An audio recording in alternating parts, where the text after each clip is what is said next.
Excellence, Monsieur le Ministre, bonjour. Bonjour.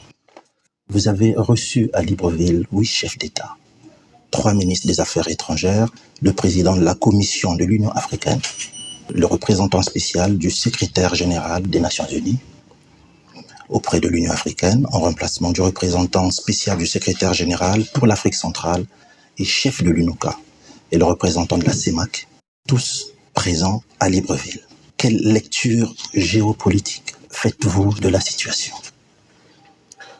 Bonjour et merci pour cette occasion que vous me donnez de m'exprimer sur le sommet 23e dans sa session de la Communauté économique des États de l'Afrique centrale qui s'est tenue à Libreville le 1er juillet dernier.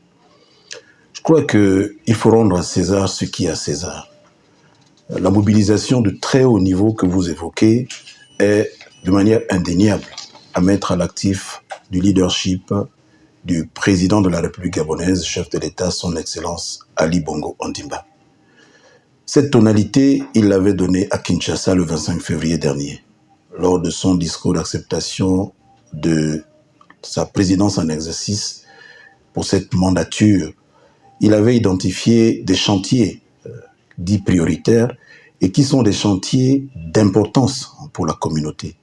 À titre de rappel, vous vous souvenez, il y avait le chantier du financement de la communauté, le chantier de la sécurité maritime à travers l'architecture de Yaoundé, le chantier de l'environnement et de la valorisation de la forêt et le chantier de la jeunesse et des femmes, auxquels s'ajoutent bien entendu les chantiers à l'agenda de la communauté qui sont aussi prioritaires, à savoir la réforme institutionnelle ainsi que les questions de paix et sécurité. Donc, mobilisation de très haut niveau parce que tonalité, parce que leadership du chef de l'État. Deuxième raison, si on peut l'indiquer comme tel, ces chefs d'État, ces nombreux chefs d'État et autres personnalités ont fait le déplacement de Libreville parce que la thématique s'y prêtait. La thématique du financement de la communauté, la thématique de la réforme institutionnelle, ce sont des thématiques qui justifient que la contribution de chaque État membre soit une contribution de qualité. Et troisième et dernière raison, c'est l'idée même de l'intégration régionale. À chaque rendez-vous de nos chefs d'État, c'est le lieu de faire avancer les questions à l'ordre du jour. C'est le lieu de faire bouger les lignes. Et quelle meilleure impulsion que celle donnée par les chefs de l'État. Voilà si je puis avancer quelques éléments d'explication ou qui pourraient constituer une grille de lecture géopolitique de la mobilisation sans commune mesure que nous avons eu et constaté à Libreville à la faveur de ce sommet du 1er juillet dernier. Je vous remercie, Monsieur le Ministre. La 23e session ordinaire de la conférence des chefs d'État et de gouvernement de la CEAC s'est tenue sous le thème « Relever le défi du financement de la communauté pour accélérer le processus d'intégration de la région Afrique centrale et soutenir la mise en œuvre de sa réforme institutionnelle ». Quel bilan faites-vous de cette 3e session ordinaire qui vient de s'achever? Il faut dire que rien que la formulation de la thématique donnait déjà une idée de l'importance des enjeux. À l'issue d'une dizaine de jours, si je tiens en compte le début des travaux des experts, que je tiens d'ailleurs à remercier, tout autant que celui des ministres sectoriels, ainsi que celui des ministres des Affaires étrangères, intégration régionale, que je tiens à nouveau à remercier pour leur présence. Cette tonalité donnait un peu le là de l'importance de ces questions-là. Alors, en termes de bilan, sur la question du financement de la communauté, les chefs d'État ont pris la mesure de l'urgence d'y trouver des correctifs, au mécanisme actuel de la CCI, donc la contribution communautaire d'intégration, qui, hélas, bat encore de l'aile dans sa mise en application. Au motif d'une absence ou de la non-intégration, de la non-incorporation dans leur corpus juridique, certains pays n'ont pas encore commencé à reverser la CCI.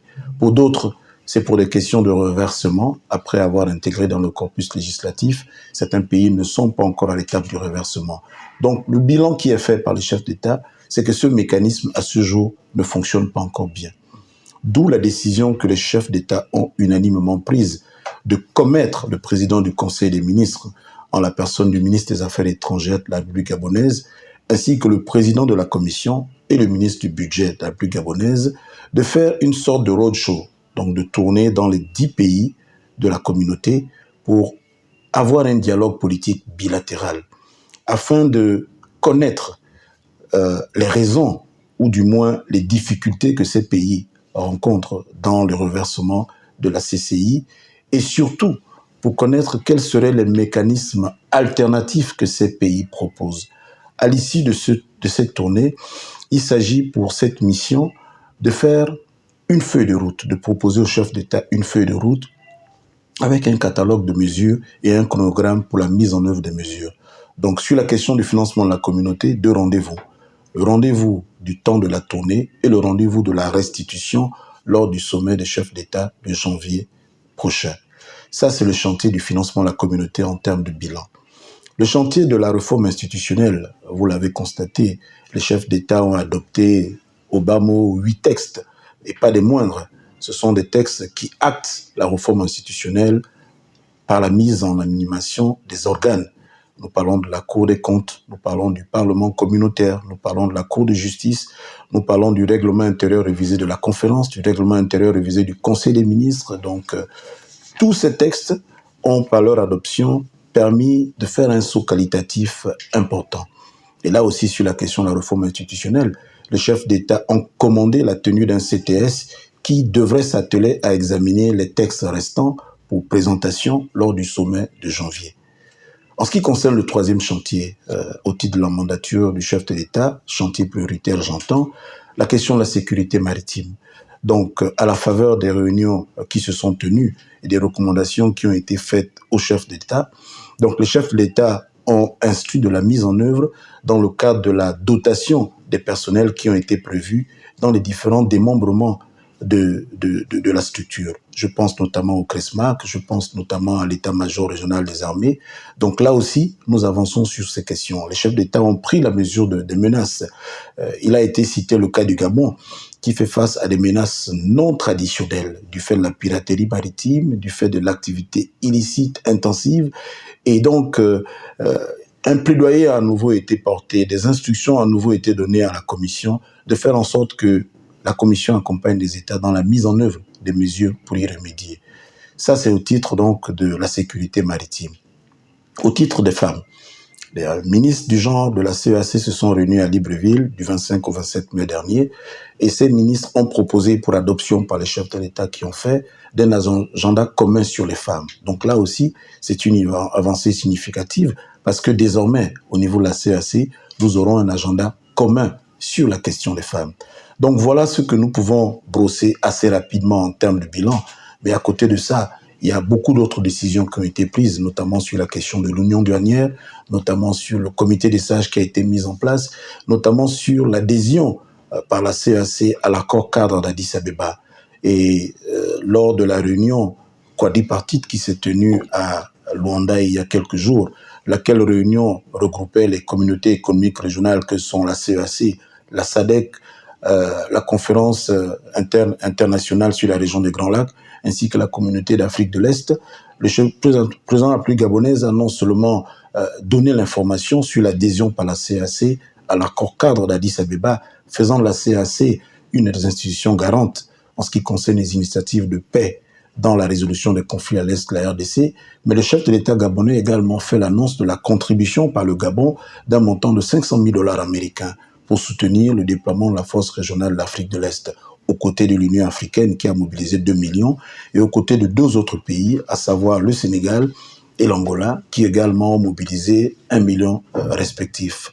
Donc là aussi, c'est des questions que les chefs d'État ont abordées et à titre de bilan, il faut inscrire cela à l'actif de ce sommet de Libreville. Merci beaucoup, Monsieur le ministre, pour ces détails. Votre dernier mot en guise de conclusion. Alors, en guise de mot, ça sera peut-être un maître mot qui est un appel à la mobilisation. Il s'agit pour nous de maintenir le cap. Le chantier n'est pas terminé, il est bien avancé, mais nous ne devons pas faillir, nous ne devons pas fléchir. Cette mobilisation doit se maintenir. Nous avons à cœur non seulement de réussir le défi de l'intégration régionale pour répondre aux aspirations légitimes de nos populations, les aspirations en matière de développement, en matière de prospérité, en matière de paix et de sécurité. Mais nous avons également au niveau de la CEAC à travailler pour changer le narratif qui est porté sur la CEAC. Notre CEAC, c'est une communauté qui va de l'avant, vu ses potentialités, vu sa projection, vu les ambitions portées par nos chefs d'État. Nous sommes fondés dans l'idée de ce que notre mobilisation va permettre que nous réalisions un saut qualitatif fort intéressant. Voilà en guise de mot de la fin ce que je pourrais dire. Merci.